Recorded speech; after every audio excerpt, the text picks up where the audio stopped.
Welcome to Easy Mathematics and a new video in trigonometry, and today we discuss generalized addition formulas for sine and cosine, so in particular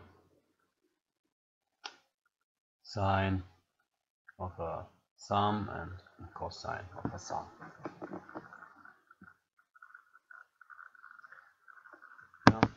So what we know the traditional addition formulas for sine and cosine. So sine of x plus y is sine x cosine y plus sine y cosine x, and so on. And what we want is we want not only two summands in the argument of the sine or cosine, we want a sum where k runs from 1 up to n. And to understand this video, I assume some basics in complex numbers. And so let's get to the theorem, the generalized addition formula.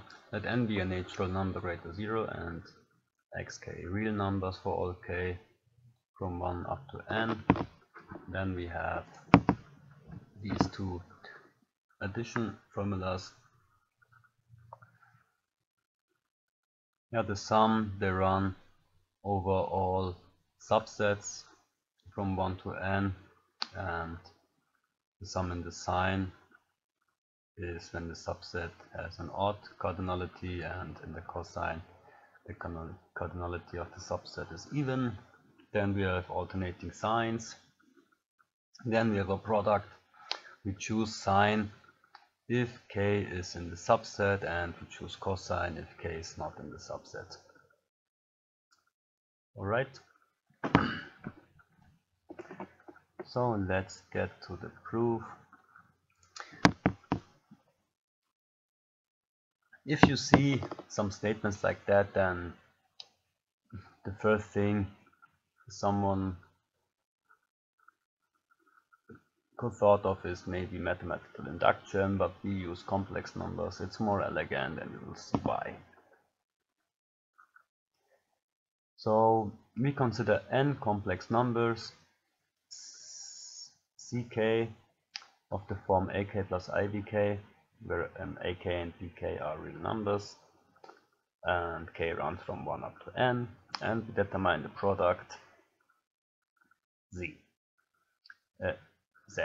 So z is the product ak plus ibk, where k runs from 1 to n, and of course we can write this product also in a form capital A plus I times capital B.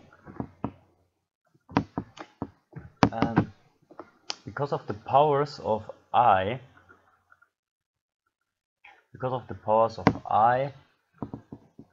we get immediately with a combinatoric fact that A and B have this form. And I make an example for B.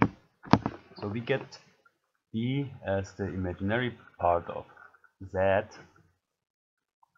So we get an I if k is odd. Okay, so if k is odd, we get an I. And how we get an I? We get an I if we choose an odd time of bk's and the rest of ak's. So this is how you can think of this formula.